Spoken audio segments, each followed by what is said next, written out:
Hey y'all, I'm so excited to talk to you today about all things to consider when we talk about core exercises or core strengthening during pregnancy. I get this question all the time from my pelvic floor PT patients. Specifically, I get women who are starting pelvic floor PT with me in that second or third trimester, and they say, I just completely stopped doing core exercises because I saw so much about how that it was dangerous or how you have to be really careful, and I didn't know what to watch for. I didn't know what I could or couldn't do, so I just stopped doing core exercises altogether.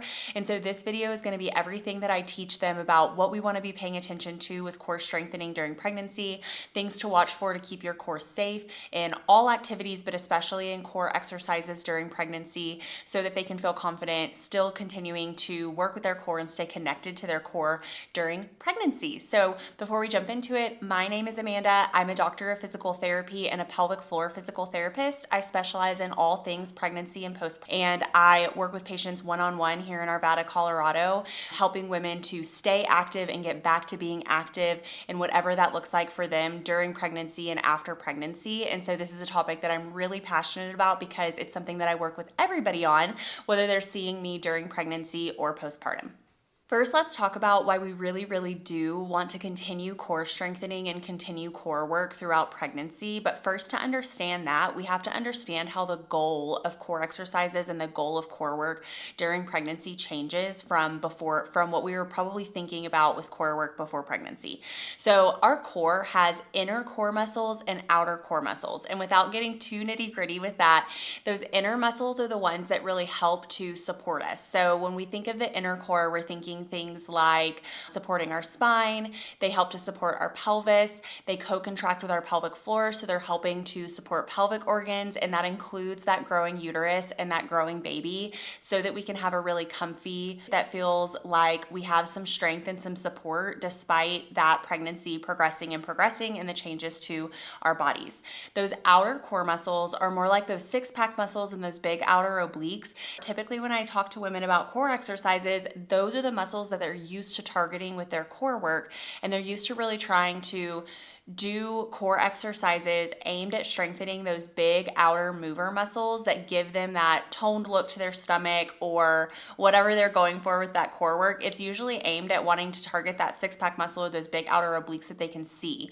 During pregnancy, our goal shifts to trying to stay connected to that group of inner core muscles. And so that's something that I try to really drive home first and foremost when we're talking about core work during pregnancy, is that we have to shift our mindset around why we're doing core work and what the goal of those core exercises are. And the goal is to stay connected to that inner core as long as we can, hopefully all the way to the end of pregnancy, because it's going to help keep us feeling very stable. It's going to protect that abdominal wall. So even though we know that everybody gets that ab separation or that diastasis during pregnancy, because our abdominal wall has to make room for that growing baby, we still want to protect it as we allow that separation to happen. We don't want to just be leaving it unprotected and letting it get even more of a separation than what baby needs to grow. And so that's part of staying connected to that inner core.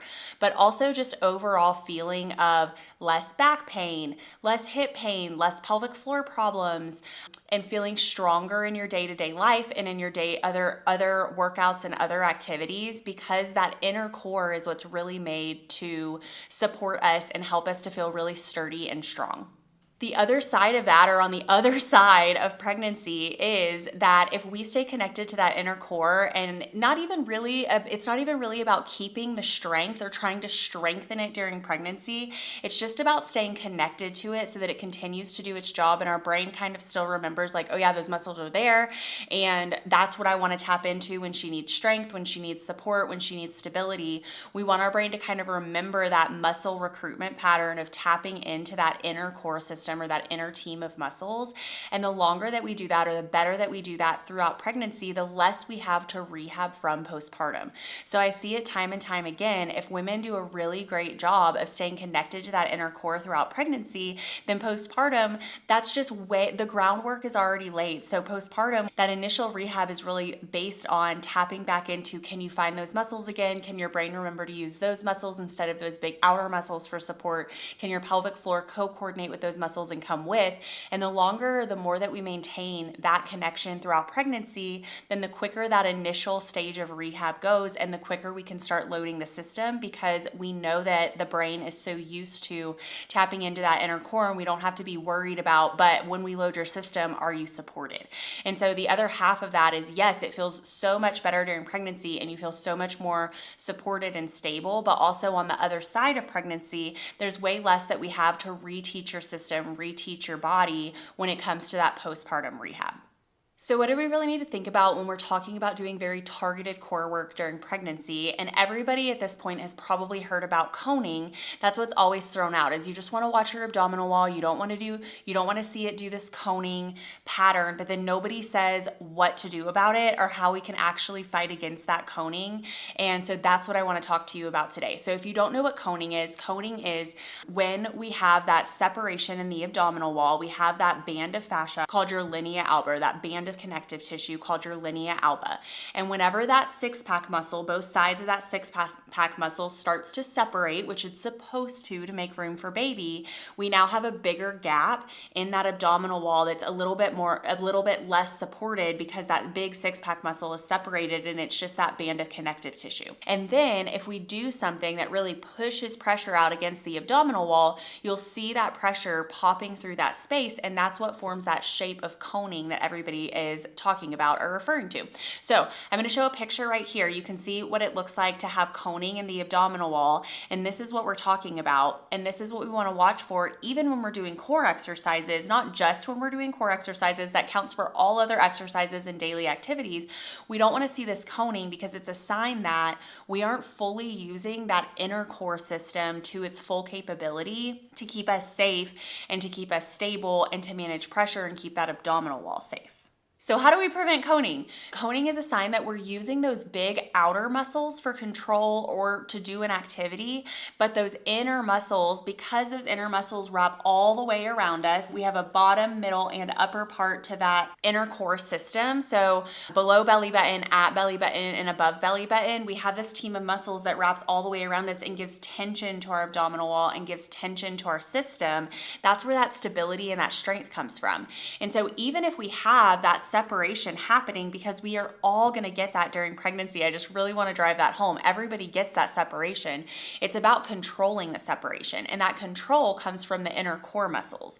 And so that's why I say during pregnancy, we are doing core work. It's not that we just don't do core work. It's that the goal of the core work changes to staying connected to that inner core system and not just abandoning it and saying, oh, well, I'll just use all of those big outer muscles instead.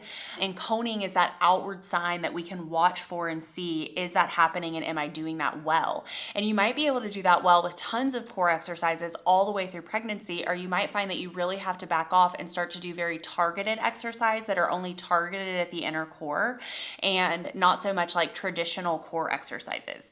So when it comes to what core exercises can you do during pregnancy, that is like one of the most searched topics during pregnancy, because it's so confusing out there. It's not about a specific list of exercises that you should or shouldn't do during pregnancy.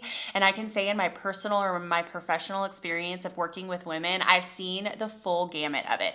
So I've seen women that are able to continue to do all of their core exercises, including planks, including plank work, including dynamic plank work, really hard, technically hard core exercises all the way through pregnancy, because they were really diligent at staying connected to that inner core system.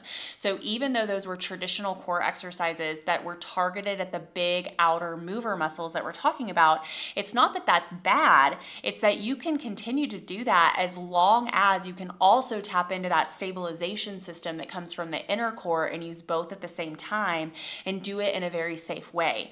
But as soon as we hit a point in pregnancy where maybe those muscles are a little bit too thin and a little bit too stretched out and you can no longer do that plank, it's that when we start to do that exercise and we just just see the coning, then it's like, okay, I can't do that exercise anymore because I can't control it. Not because it's hurting the baby, not even technically because right away it's hurting you, but because over time we're causing more damage and more things that we have to repair your abdominal wall from because we're pushing out into that gap unsupported from that inner core system. And that's why we back off of doing those exercises. And for some people, like I said, they may never have to back off. And then I just encourage them to sprinkle in some core exercises that are a little bit lower level, that are truly like corrective exercises targeted just at that inner core unit.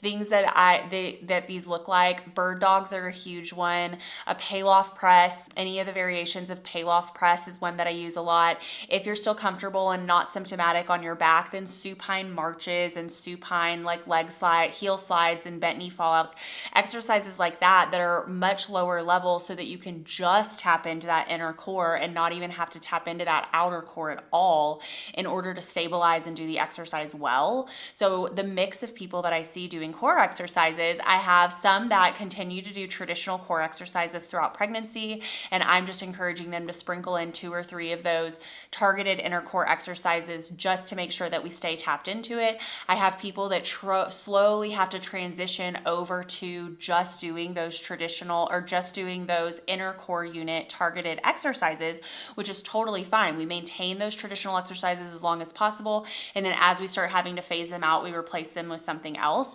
And then sometimes I have women who weren't doing any core work at all pre-pregnancy, or maybe they came to see me into that 3rd trimester and they hadn't been doing any core work at all because they were scared to do it. Then we might not even attempt to do some of those big traditional core exercises because the risk is kind of not worth it, and we just try to tap back into that inner core and try to give them that inner core control and that inner core strength and stability through the end of their pregnancy, so that we're almost doing that prehab for them. And I'll say, I just want you to learn how to do this now, 1, because you'll feel better in pregnancy, but because also 2, then we won't have to relearn it or learn it for the first time postpartum. We can just review it and just reconnect to it. And so those are kind of the 3 categories of women that I see working through core exercises throughout pregnancy, and none of them are wrong. It's all based on what their function looks like and how well they're able to control that abdominal wall with the inner muscles and stay connected to them. That's what dictates what core work you should or shouldn't be doing during pregnancy.